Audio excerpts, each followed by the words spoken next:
अरे बच्चों नमस्कार, मैं हूं देव और आप देख रहे हैं हमारा चैनल द नॉलेज आइलैंड। और आज मैं फिर से आ गया हूं और इलेक्ट्रोमैग्नेटिज्म को जो हम लोग पढ़ रहे थे उतने दिनों से, और आज उसको मैं लास्ट कर रहा हूं। और आज मेरा लास्ट पार्ट है। लास्ट टॉपिक क्या है? Domestic electric circuits. और मुझे एक सेटिस्फेक्शन सा फील हो रहा है क्योंकि आज हम लोग उस चैप्टर को कंप्लीट कर रहे हैं जो हमने लगभग 1 महीना पहले इसका ये क्लास चालू किया था। और यहाँ पे इस चैप्टर को हमने अब कंप्लीट करने वाले हैं, तो काफ़ी ये एक सेटिस्फेक्शन सा फील हो रहा है और अच्छा भी लग रहा है और आप लोग को भी। और इसमें एक बहुत ही इंपॉर्टेंट कंसेप्ट मैं आज बताने वाला हूँ। इसको मैंने इसलिए डिस्कस भी करा क्योंकि ये आप ऑलरेडी एनसीईआरटी में पढ़ सकते हैं, ज़्यादा हार्ड नहीं, लेकिन फिर भी मैंने इसको डिस्कस कर रहा हूँ क्योंकि यहाँ पे एक बहुत इंपॉर्टेंट चीज़ मैं डिस्कस करने वाला कि अर्थिंग कैसे काम करता है। हाँ, अर्थिंग के पीछे क्या लॉजिक क्या है कि अर्थिंग कैसे काम करता है, वो मैं एक सर्किट से आपको ही बताऊँगा लास्ट में। तो वो बहुत इंपॉर्टेंट है, इसलिए इस वीडियो को पूरा लास्ट तक देखें। और चलिए शुरू करते हैं आज का वीडियो।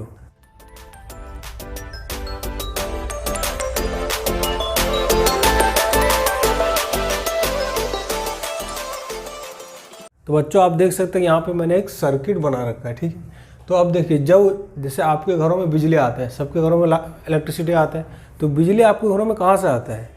बिजली आपके घरों में कहीं से पावर स्टेशन से आता है। कहीं पे एक पावर स्टेशन, वहाँ बिजली जनरेट किया जा रहा है, तो वहाँ से फिर पावर ग्रिड से आपके घर में बिजली आ रहा है।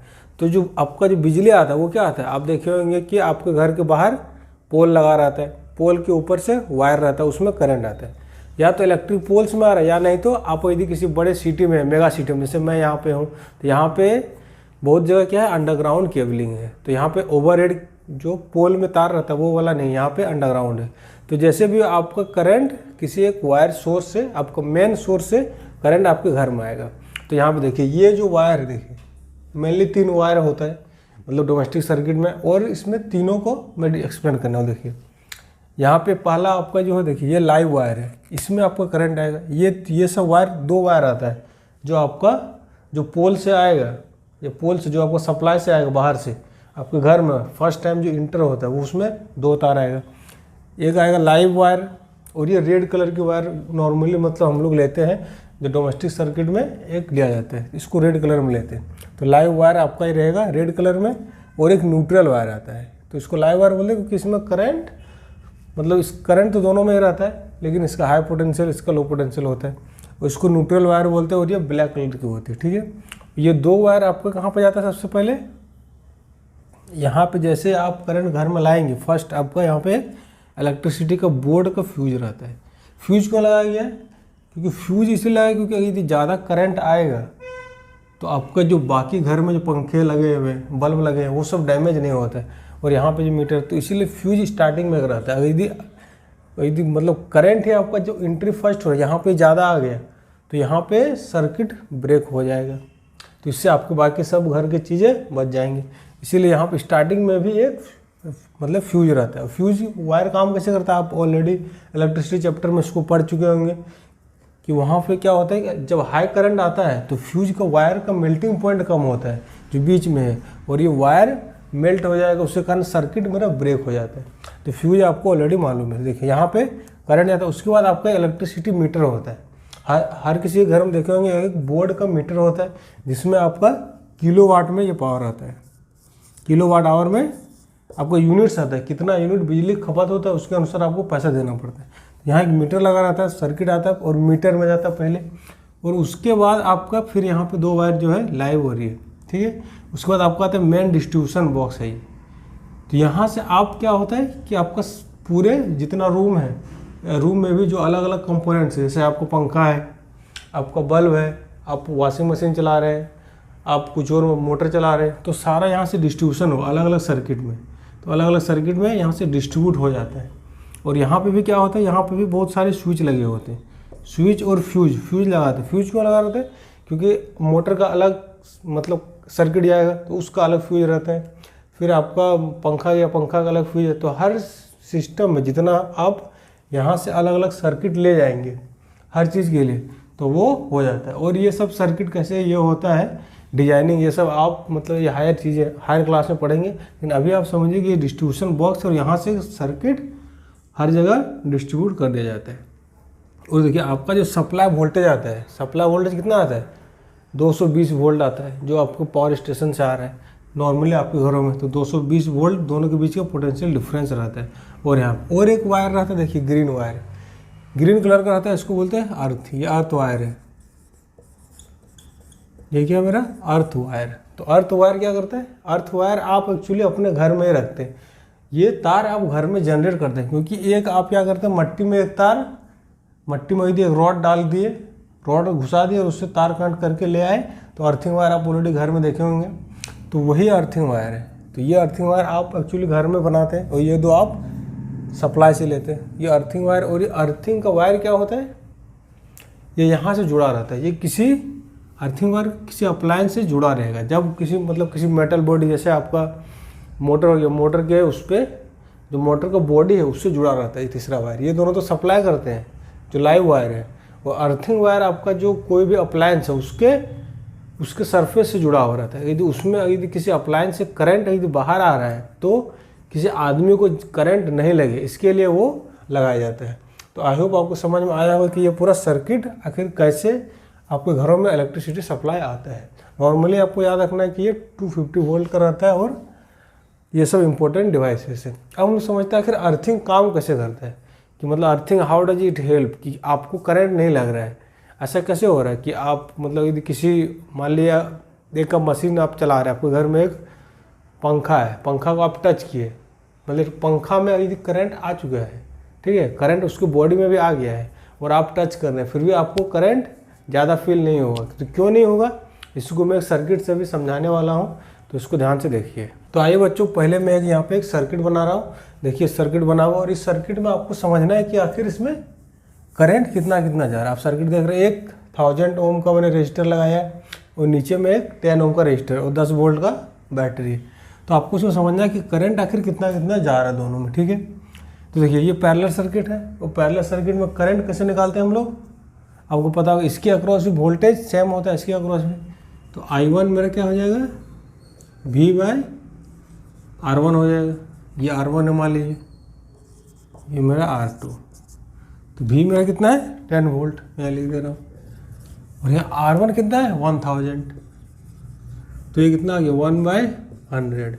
तो ये ऑलमोस्ट 0.01 एम्पियर। ये मेरा I1 आ रहा है। ये कितना आ रहा है, I1 इतना आ रहा है। अब मैं I2 की वैल्यू निकालता हूँ। मैं क्यों निकाल रहा हूँ उसको अभी बाद में समझाऊंगा।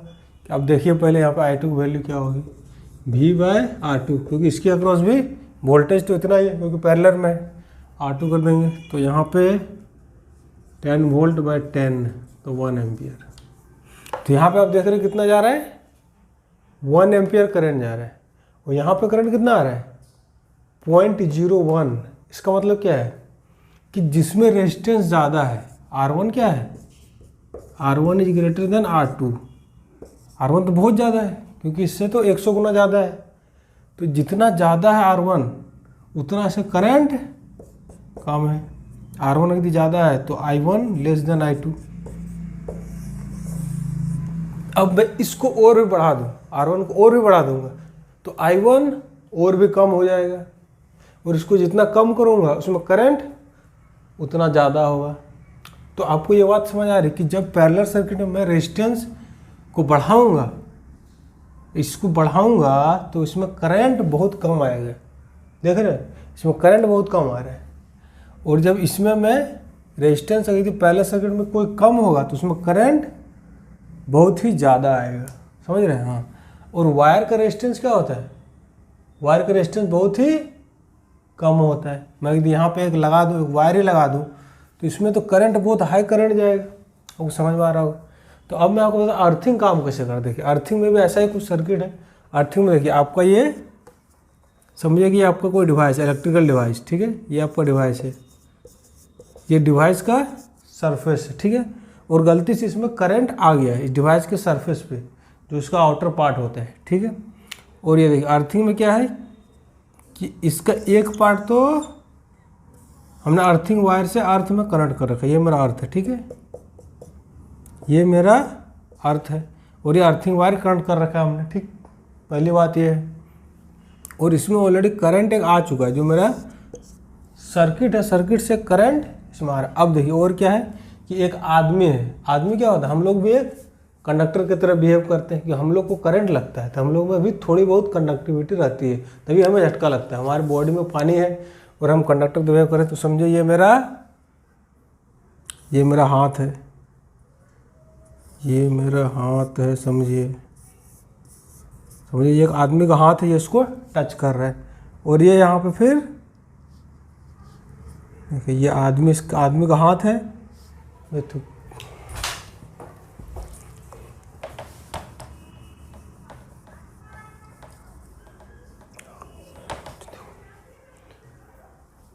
देखिए बच्चों यहाँ पे एक किससे जुड़ा हुआ है। अब देखिए यहाँ पे एक आदमी है, ठीक, यहाँ मैं एक आदमी खड़ा कर रहा हूँ, ये आदमी धरती में खड़ा है और आदमी ने इसको क्या किया है, टच किया हुआ है। एक हाथ से इसने आदमी का उंगली, आदमी ने इसको टच किया हुआ है। तो अब देखिए, और ये पूरा धरती है, धरती कनेक्टेड है।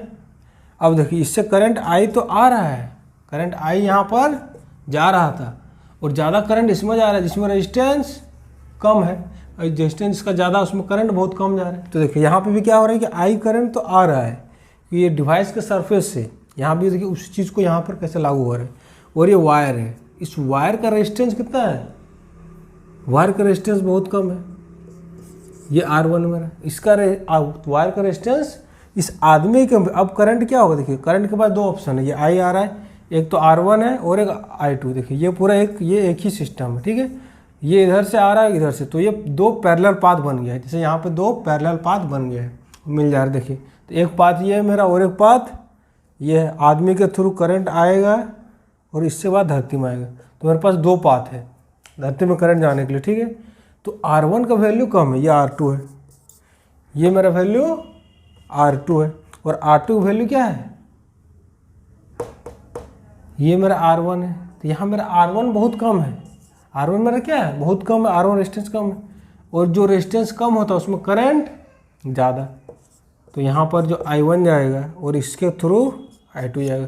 तो आदमी का रेजिस्टेंस हम लोग का बहुत ज़्यादा है, भले हम लोग कंडक्टर हैं बट रेजिस्टेंस हम लोग का बहुत ज़्यादा है। और जो वायर होता है अर्थिंग वायर, ये तो वायर है, वायर का रेजिस्टेंस बहुत ही कम है, तो I1 बहुत ज़्यादा होगा, I1 बहुत ज़्यादा होगा, I1 is very greater than I1।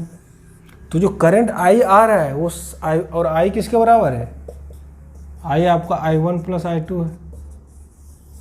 तो अब देख रहे हो आपका जो करंट जो इस मेटालिक बॉडी पे जो सरफेस पे आ चुका है वो ज़्यादातर सब I1 इसके थ्रू, वायर के थ्रू से जा रहा है और आदमी के थ्रू से बहुत कम करंट जा रहा है। तो आदमी के थ्रू से करंट कम जा रहा है, इसका मतलब आदमी को झटका कम महसूस होगा, मतलब आदमी को ऐसा कुछ फील ही नहीं होगा उन्होंने कुछ छुआ है। तो इसीलिए अर्थिंग यूज किया जाता है, क्योंकि आदमी के थ्रू करंट कम जाए। क्योंकि मेरे पास ऑलरेडी एक लिस्ट रेजिस्टिव पाथ, जिसको बोलते हैं लिस्ट रेजिस्टिव पाथ, मतलब एक कम विरोध वाला रास्ता है, एक रास्ता जो खाली है उसमें आराम से फ्लो हो सकता है, लेकिन मेरे थ्रू से फ्लो होने में दिक्कत होगा क्योंकि रेजिस्टेंस मेरे पास ज़्यादा है। तो हमने एक अर्थिंग लगा रखी है, तो अर्थिंग ये वाला रास्ता आसान पड़ेगा जो करंट को, क्योंकि रेजिस्टेंस कम है तो सारा करंट इधर से ही चला जाएगा मोस्टली, इससे बहुत कम जाएगा। अब समझिए कोई बुड़बक आदमी क्या करे, अर्थिंग ना लगाए घर में तो क्या होगा, अगर यदि ये पाथ ही मैं हटा दूँ, इस पाथ को मैंने हटा दिया, अर्थिंग मैंने नहीं लगाया, तो क्या होगा, ये सारा करंट का एक ही रास्ता बचेगा। वो कौन सा रास्ता, मेरे होके जाएगा, आदमी से होके गुजरेगा। तो आदमी से होके अगर उतना करंट आई गुजरेगा तो आदमी का तो हालत खराब हो जाएगा, फिर उसके तो बल्ले बल्ले हो जाएंगे, क्या हो जाएंगे, बल्ले बल्ले, फिर वो बच नहीं पाएगा, उसका बाल खड़ा हो जाएगा, जोर का झटका लेगा। इसलिए अर्थिंग हम लोग लगाते हैं, क्योंकि हम लोग लिस्ट रेजिस्टिव पाथ प्रोवाइड कर देते हैं और सारा करंट इधर से चला जाता है। गलती से डिवाइस में करंट आ गया तो ये सेफ्टी के लिए अर्थिंग को यूज किया जाता है। तो आई होप आपको समझ में आएगा और वीडियो में मज़ा भी आया होगा। तो मैं पूरा मैग्नेटिज्म चैप्टर यहाँ पे कंप्लीट करता हूँ और मुझे काफ़ी मज़ा आया पढ़ा के। और आप लोग इस वीडियो को लाइक करें, शेयर करें और बाकियों को मतलब इसको बताएं कि यहाँ पे हम लोग क्या डिस्कस कर रहे हैं। और हमारे चैनल पर और भी बहुत सारे वीडियो ऑलरेडी अभिषेक सर डाल चुके हैं, उन सबको भी देखिए, उनको शेयर करिए। और जो जेन्युइन बच्चे हैं उन तक ये वीडियो मैं पहुँचाना चाह रहा हूँ और ये आपके थ्रू से पहुँच सकता है। आप यदि शेयर करते रहें तो जो इसके असली हकदार हैं, जो 9-10 के बच्चे हैं, उनके लिए ये वीडियो मोस्टली है, तो उस तक ये पहुंच सकता है आपके थ्रू से, आप सहायता कर सकते हैं। तो तो ऐसे ही बने रहे चैनल पे, मिलते हैं अगली वीडियो में। धन्यवाद।